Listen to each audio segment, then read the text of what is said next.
Assalamualaikum warahmatullahi wabarakatuh. Waalaikumsalam warahmatullahi wabarakatuh. Bismillah, alhamdulillah, wassalatu wassalamu ala rasulillah wa ala alihi wa sahbihi wa mawalah wa la hawla wa la quwata illa billah. Rabbis shrahli sadri wa yassirli amri wa hlul 'uqdatam min lisani yafqahu qawli. Ya fatahu ya alim, ya fatahu ya hakim, ya fatahu ya mubin. Bismillahi masyaallah la yasukul khaira illallah. Bismillahi masyaallah la haula wala quwata illa billahil aliyyil azim. Allahumma faqihna fiddin warzuqna fahman nabiyyin wa hifdzal mursalin wa ilhamal malaikatil muqarrabin bi rahmatikal wasi'ata ya arhamar rahimin. Allahumma faqihna fiddin wa alima ta'wil.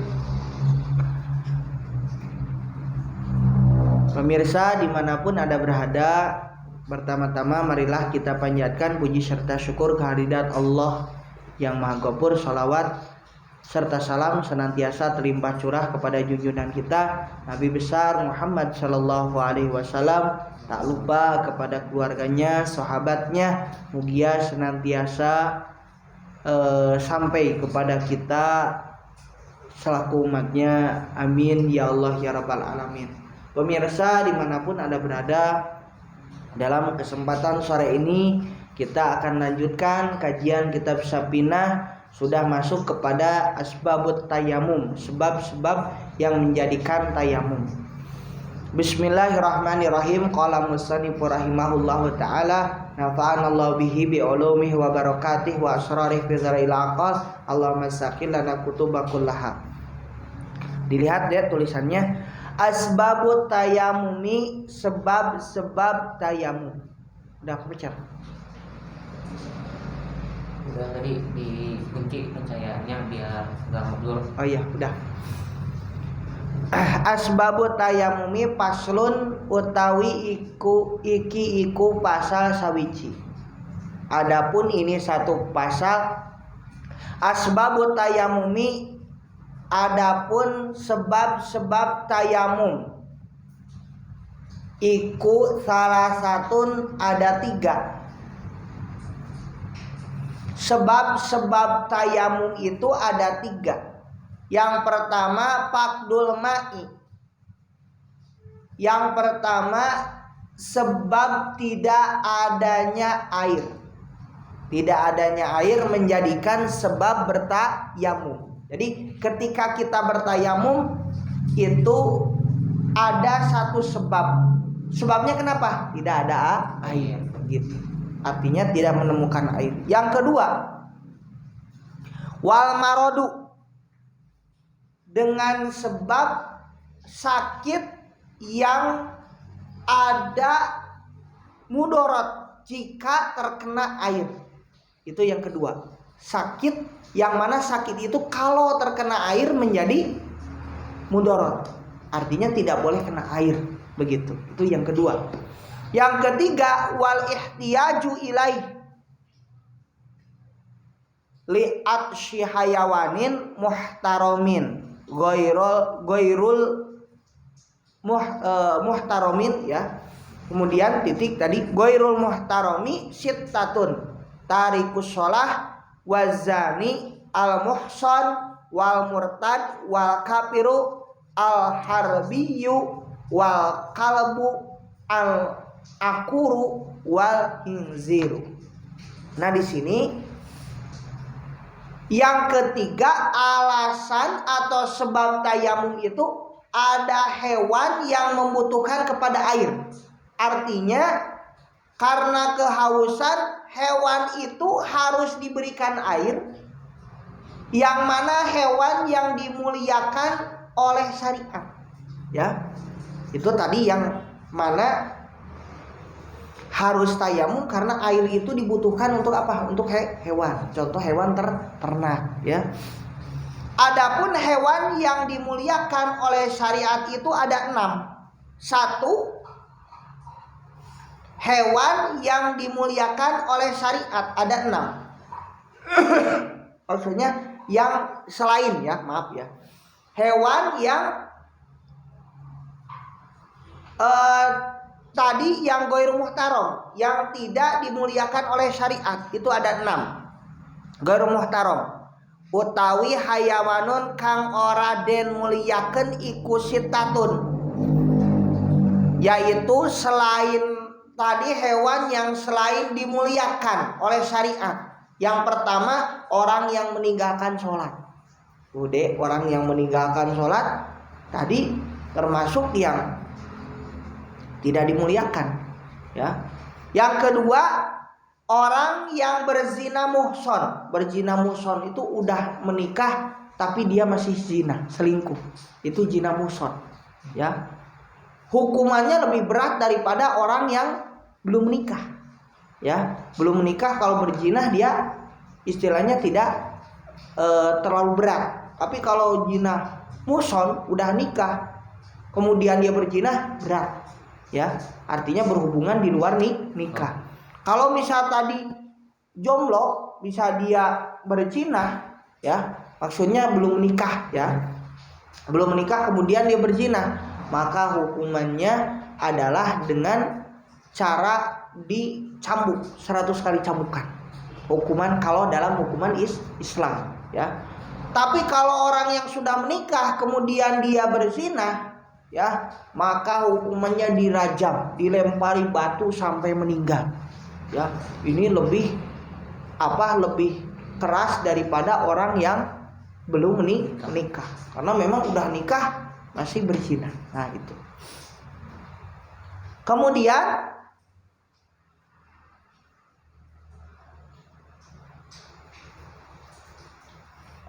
orang yang murtad, yaitu orang yang keluar dari agama Islam. Yang keempat, kafir harbi. Kafir harbi itu kafir yang dia memerangi Islam, ya. Yang kelima, anjing galak. Yang keenam, khinzir, babi, ya. Itu termasuk yang tadi ghairu muhtaram. Kalau yang muhtaram seperti ayam, hewan ternak lah, ya, itu yang muhtaram, dimuliakan, muhtaram. Yang ghairu muhtaram yang tadi disebutkan. Artinya tadi sebab-sebab tayamum, yang pertama karena tidak ada air, yang kedua karena sakit, dan sakitnya itu sakit yang tadi mudorot kalau terkena air. Yang ketiga baru dengan sebab hewan ada air untuk hewan yang membutuhkan, artinya membutuhkan untuk hewan yang muhtaram. Selanjutnya, ya. Selanjutnya syurutut tayamum, syarat-syarat tayamum. Paslun utawi iki iku pasal sawiji. Syurutut tayamumi, adapun syarat-syarat tayamum asyaratun, ada 10. Ayyakuna bi turabin wa ayyakuna turabu tahiran wa la yakuna musta'malan wa la yukhalitahu daqiqun wa nahwu wa ayaksidahu wa ayyamsaha wajhahu wa yadaihi bidarbataini wa ayyuzila an najasata awalan wa ayyajtahida fil qiblati qablahu wa ayyakuna at-tayammumu ba'da duhulil waqti wa ayyatayammama likulli fardin. Sekarang syarat-syarat tayamum deh. Apa saja syarat tayamum? Yang pertama, syarat tayamum ayyakuna biturabin. Tayamum harus dengan tanah. Tanah itu turab atau tin. Artinya tanahnya itu harus tanah sawah. Jadi tidak boleh tanah yang bercampur dengan pasir, ya. Yang pertama. Yang kedua, tanahnya harus tanah yang suci. Wa ayyakuna turabu tahiran. Tanahnya itu harus tanah yang suci, tidak boleh bercampur dengan najis. Paham ya? Yang ketiga, tanahnya jangan tanah yang bekas dipakai tayamum, ya. Harus artinya tanah yang suci, tidak terkena oleh tadi yang bekas, ya. Bekas dipakai. Artinya tanah yang tadi bekas dipakai tayamum, ya, sudah bercampur, bukan tanah suci. Kalau misalnya masih suci ya tidak apa-apa, ya. Kalau sudah kepake itu tidak boleh. Yang keempat, tanahnya tidak boleh tercampuri seperti tepung atau selainnya. Ada pasir, ada tepung tuh gak boleh ya, kecampuran gak boleh deh. Kemudian yang kelima, orang tersebut harus bermaksud untuk bertayamum ya. Dan yang selanjutnya mengusap kepada wajah serta dua tangan ya. Dua tangan yaitu dengan dua balik, dorbatain, dua usapan ya. Kemudian harus menghilangkan dulu najisnya kalau ada najis. Dan yang kedelapan harus tahu kiblat sebelum dia bertayamum. Dan yang kesembilan, tayamum harus setelah masuk waktu sholat. Dan yang terakhir, tayamum dengan fardu untuk satu kali fardu saja ya. Jadi untuk satu kali fardu tidak bisa dua kali. Contoh misal ada tayamum untuk sholat duhur, tidak bisa tayamum untuk sholat asar. Kalau sholat duhur berarti sahnya untuk satu fardu duhur saja. Nanti pas mau tayamum sholat asar harus tayamum lagi. Paham ya? Ini untuk yang dimaksud untuk satu kali fardu. Tapi kalau sholat sunat boleh. Ada yang habis itu sholat sunat 10 sampai 100 rakaat tuh nggak apa-apa. Tapi untuk sholat fardu hanya satu kali tayamum saja. Ya, masuk kepada fardu tayamum. Lihat, furudut tayamum ada. Furudut tayamum. Nih, rukun tayamum. Nih ya. Furudut tayamumi. Adapun fardu-fardunya tayamum. Fardu tayamum paslun utawi iku pasal sawiji. Furudut tayamumi khamsatun. Al-awwal naqlut turabi, asani an-niyatu, asalisu mashul wajhi, ar-rabi'u mashul yadaini ilal mirfaqaini, al-khamisu at-tartibu bainal mashatain. Ya. Fardu tayamum khamsatun itu ada 5 ya. Fardu tayamum ada 5. 1 naqlut turabi ya. Naqlut turabi ya. Memindahkan turab. Itu yang pertama, memindahkan tanah, masukin tanah ke sini. Ya. Yang kedua, an-niyatu, berniat. Nawaitu tayammuma listibahati sholati fardholillahi ta'ala.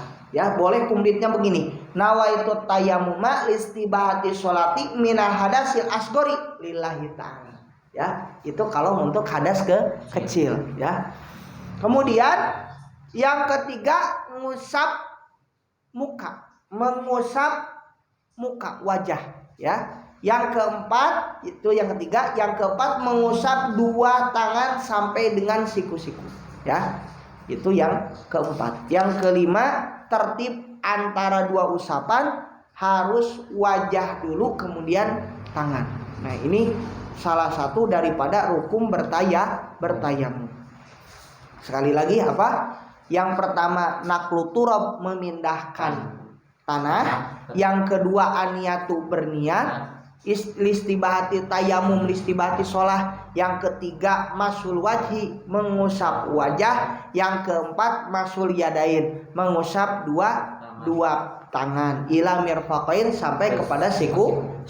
Kemudian al-khamisu, yang keempat, at-tartibu bainal mashatain, yaitu tertib diantara mengusap dua usapan tadi, dari mengusap wajah sampai ke tangan. Artinya tadi harus tertib. Sekarang mubtilatut tayamumi, perkara-perkara yang membatalkan tayamum. Apa saja perkara-perkara yang membatalkan tayamum? Paslun utawi iki iku pasal sawiji mubtilatut tayamumi, utawi pirang-pirang kang batalkan tayamum iku salah satun ana telu. Ada 3. Ma sawiji iku barang abtola kang batalkeun apa barang, al wudu'a ing wudu. waridatulan murtad wa tawahhumul ma'i lan yakin onone bau ing tayamuma lamun tayamum sapa wong lipakdihi karena tidak adanya bau, ya. Tidak artinya lipakdihi karena tidak adanya air, tidak menemukan air, ya. Hal-hal yang membatalkan tayamum apa saja deh? Yang membatalkan itu ada 3. 1, yaitu perkara yang membatalkan kepada wudhu, berarti sama, ya. Yang membatalkan wudhu membatalkan tayamum juga, ya. Atau perkara yang membatalkan, ya, artinya perkara yang membatalkan kepada sama perkara dengan perkara yang membatalkan tayamum. Batal wudhu dibatal tayamum juga, di dalam tayamum sama, ya, membatalkan. Yang kedua dengan sebab murtad, itu sudah batal tayamumnya. Yang ketiga menyangka adanya air bagi orang yang bertayamum dengan sebab tidak ada air. Ketika tidak ada air dia bertayamum, menyangka ini ada air, batal, ya. Itu 3 hal yang membatalkan tayamum. Paham ini seputar tayamum, ya. Ini pembahasan dengan tayamum. Jadi yang membatalkan tayamum ada 3. 1, kalau yang pertama perkara yang membatalkan wudhu. Yang kedua yaitu dengan sebab murtad, ya. Itu tadi salah satu perkara-perkara yang membatalkan tayamum. Bismillahirrahmanirrahim. Sekarang alladzi yathuru minan najasati, pasal yang bisa suci dari perkara-perkara yang najis, ya. Paslun utawi iki iku pasal sawiji. Alladzi yathuru minan najasati salasun al-qamru idza takhallalat binafsiha wa jildul maitati idza dubiga wa ma syara hayawanan idza takhallalat binafsiha wal jildul maitati idza dubiga wa ma syara hayawanan. Paslun utawi iki iku pasal sawiji, pasal yang menjelaskan perkara yang bisa suci dari perkara yang najis. Adapun perkara yang bisa suci dari barang yang najis itu ada 3. Nah, ada najis tapi bisa suci deh. 1, arak di mana-mana jadi cuka karena datiahnya sendiri. Arak kan najis. Sekarang bisa jadi suci. Kalau jadi apa? Jadi cuka. Cuka itu dari itu, ya. Jadi cuka. Tapi dengan tidak tercampuri dengan benda yang lain. Artinya didiamkan jadi fermentasi, akhirnya menjadi cuka begitu, ya. Yang kedua, kulit bangkai di mana-mana disamak, kan najis. Kemudian disamak tuh dikeringkan. Ya, ada kulit. Kan kulit itu bangkai. Kulit bangkai, ya. Kulit itu jadi bangkai. Kalau sudah dikuliti bangkai itu bisa suci kalau tadi disamak, ya. Kecuali kulit anjing dan babi. Walaupun disamak berkali-kali nggak bisa. Dikeringin, kan biasanya dikeringin itu dikasih rempah-rempah atau dikasih zat yang biasanya daun-daun hutan yang bisa itu jadi kering, ya. Contoh seperti apa? Kulit kerbau, kulit kambing buat jadi bedug tuh deh. Nah itu kan dikasih rempah-rempah dulu, ya. Dipisahkan dagingnya, dikuliti dagingnya sampai bersih, tinggal kulitnya yang putih tuh baru dikasih rempah-rempah, dijemur. Nah itu disebut disamak, baru suci, bisa jadikan tikar, dijadikan jaket. Sekarang kan ya deh banyak jaket-jaket yang dari kulit kambing, kulit sapi, ya. Kerajinan juga, ya. Yang kedua, yang ketiga, ya, perkara yang sudah menjadi hewan seperti daging bangke kemudian menjadi busuk dan menjadi bilatung. Nah, bilatung hewan itu menjadi suci akan tetapi tidak halal, ya. Kalau dipegang itu suci si belatung, tapi tidak halal, nggak boleh dimakan. Ya, itu satu. Bagaimana sekarang menyamak bangke? Nah, kulit itu bagaimana disamaknya, Dek? Pertama, buang dulu daging yang nempel pada kulit tersebut, ya. Dan bulunya itu dihilangkan dulu. Ya, bersihin dulu. Yang kedua, digosok dengan salah satu yang asam-asam, ya. Kalau di kita pakai asam Jawa, ya, pakai garam biar awet, ya. Kemudian dicuci. Kalau di seberang sana di Kalimantan itu pakai daun-daun yang tadi yang daun-daunnya itu yang asam, daun-daun hutan, ya. Yang ketiga, menyamaknya. Kalau menyamaknya dengan perkara yang najis, maka harus disucikan dulu sampai bersih, ya. Kalau misalnya dengan menyamaknya. Nah, itu salah satu catatan daripada perkara yang tadi perkara yang najis bisa menjadi suci, ya. Kemudian selanjutnya buka lagi, Dek. Anwaun najasati, macam-macam najis, ya.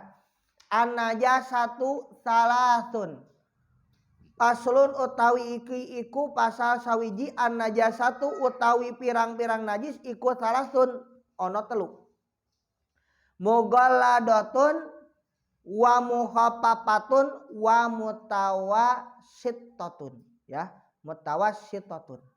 Al-mughalladah ada 3 najis. Apa saja, Dek? Najis mughalladah, najis mukhaffafah, najis mutawassithah, ya. Al-mughalladatu najasatul kalbi. Najis mughalladah itu najis kalbun, najis anjing, wal hinzir dan babi, ya. Wa par'i ahadihima wal mukhaffafatu baulus sabiyyi alladzi lam yat'am ghairal labani walam yablug al haulaini wal mutawassitatu sairin najasati, ya. Pasal menerangkan tentang beberapa najis. Najis ada 3. Mughalladah yaitu najis anjing dan babi. Apa saja dari anjing dan babi najis, deh.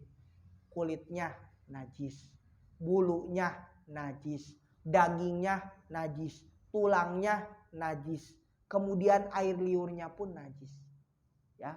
Bahkan telapaknya pun najis kalau basah, ya. Contoh ke basah ke air, kemudian keinjak sama kita najis. Mughalladah. Paham, ya? Kalau kena lagi kena bulunya aja langsung najis juga. Kalau misal kita basah atau dia basah. Jadi salah satu dari kita basah. Contoh misal ada anjing. Kemudian kita pegang, anjingnya basah, kita kering, najis. Atau sebaliknya kita basah, anjingnya kering, najis.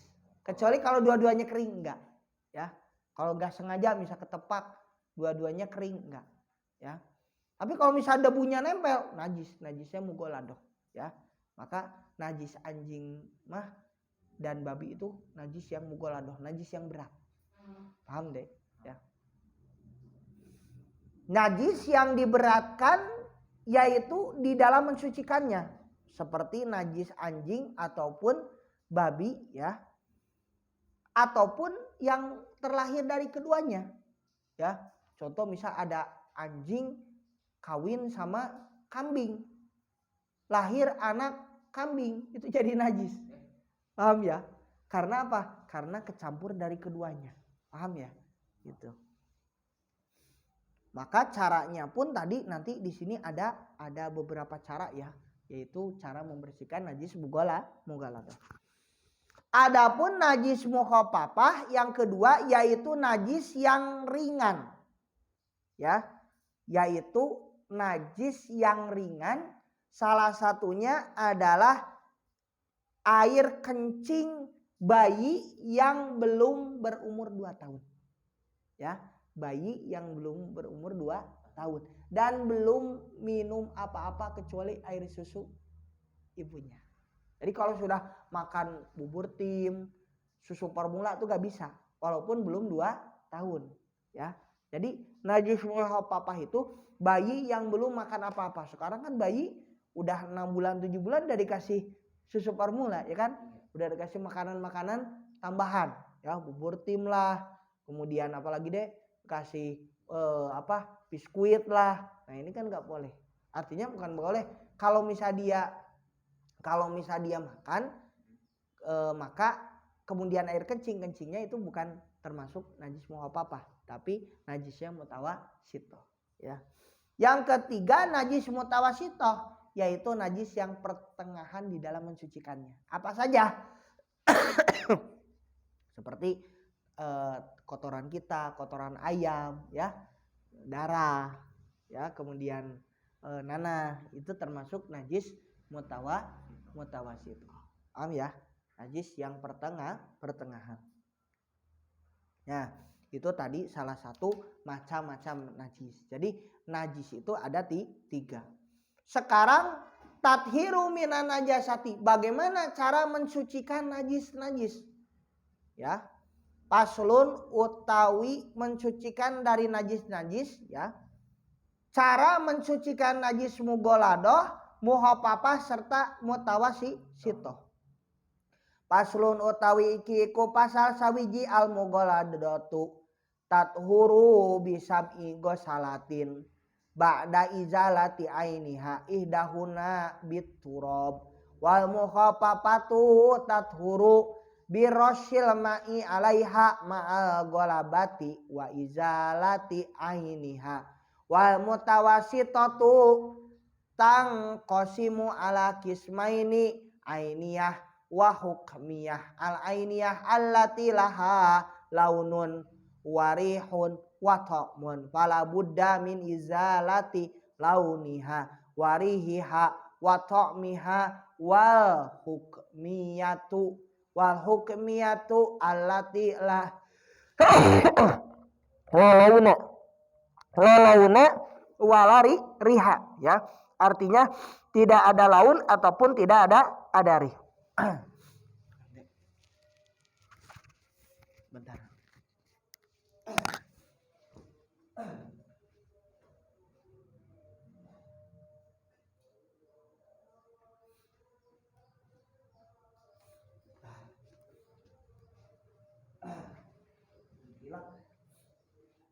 Jadi tidak ada laun atau tidak ada rih ya. Sampai mana tadi? Ya, artinya tidak ada laun, tidak ada rih. Sampai mana tadi? Mana itunya? Alati launa wala riha wala to'ma wa yakpika jaryul ma'i alaiha ya. Jadi ini cara tadi mensucikan najis mughaladoh ya. Yang pertama cara mensucikan najis mughaladoh yaitu menghilangkan dulu ain najis. Jadi contoh misal kalau kotoran anjing misalnya, itu kotorannya dulu dibersihin, dihilangkan dulu ya.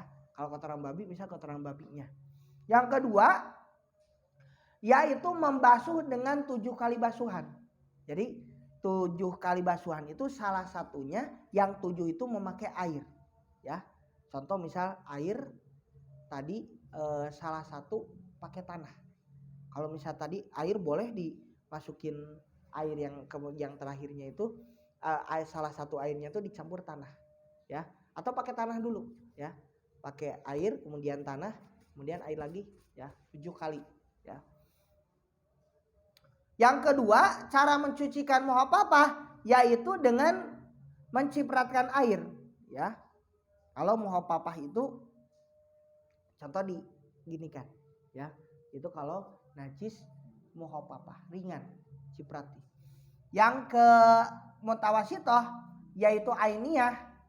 Yang pertama najis ainiyahnya mutawasitoh ainiyahnya itu yang pertama yaitu harus menghilangkan dulu. Contoh ini, maaf, ini kotorannya diambil dulu deh, bersihin Habis dibersihin kemudian disiram atau dielap dulu. Habis itu disiram air baru elap lagi. Paham? Kalau misal tadi gak ada, contoh ada bayi kencing, si dede itu kencing di sana, ya, udah kering, maka tadi disiram saja, ya. Jadi cukup menyiramkan saja dengan air tadi karena memang tidak ada wujudnya, ya. Paham? Itu cara mensucikan najis mutawasitoh. Adapun cara mensucikan najis muhafafah, yang pertama harus dibuang dulu najisnya. Yang pertama. Yang kedua dielap dengan elap yang basah sehingga sampai garing, ya. Ini najis mutawasitoh, maaf ya. Kemudian kalau sudah garing kemudian disiram. Ya. Maka air itu tempat hukumnya suci, ya. Yang tadi sudah dibersihkan dengan cara membersihkan najis mutawasitoh. Ya. Jadi cara membersihkan mutawasitoh itu tadi yang pertama dihilangkan dulu najisnya, ya, ainnya, kemudian dielap pakai lap yang basah sampai kering, kemudian habis itu disiram dengan air. Paham ya? Nah, setelah disiram dengan air tadi udah suci. Paham ini? Itu salah satunya. Ada yang ditanyakan seputar najis, ya? Yang disucikan ada. Kalau bagaimana kalau misal darah jerawat gitu mah, itu kalau sedikit itu tidak najis. Kecuali kalau terus ya. Kalau misal keluar udah ini sedikit udah enggak membatalkan. Hasilnya enggak tidak najis, ya. Darah nyamuk plak, nyamuk sini plak, darahnya enggak apa-apa asalkan bangkai nyamuknya dihilangkan dulu. Kalau nempel sama sholat, batal sholatnya karena membawa bangkai. Jadi harus dihilangkan dulu bangkainya, ya. Kalau sedikit pun nggak apa-apa. Darah yang sedikit dimaafkan. Najis tapi najisnya dimaafkan. Paham ya? Nah, itu. Ada lagi seputar najis? Ya, itu tadi salah satu perkara-perkara yang menjadikan tadi catatan bagi kita bagaimana kalau kita misal menjadi sebab-sebab tayamum, syarat tayamum, kemudian fardu tayamum, dan selanjutnya kepada macam-macam najis. Insyaallah dalam kesempatan berikutnya kita akan mengkaji kitab ini. Nanti kita akan masuk kepada zamanul haid wa tuhri wan nifas, tentang masalah tentang haid dan juga tentang nifas. Terima kasih saudara-saudara pemirsa dimanapun Anda berada yang sudah menonton channel ini dalam kajian kitab Syafina. Semoga kajian berikutnya kita akan lanjutkan kepada tentang masalah haid dan mensucikan dan masalah haid dan nifas, dan tadi bagaimana suci seorang dari haid dan nifas kita akan menjelaskan berikutnya dalam pertemuan selanjutnya. Terima kasih atas semua perhatian. Demikian wallahu muwaffiq ila aqwamit thoriq, wabillahi taufiq wal hidayah. Assalamualaikum warahmatullahi wabarakatuh.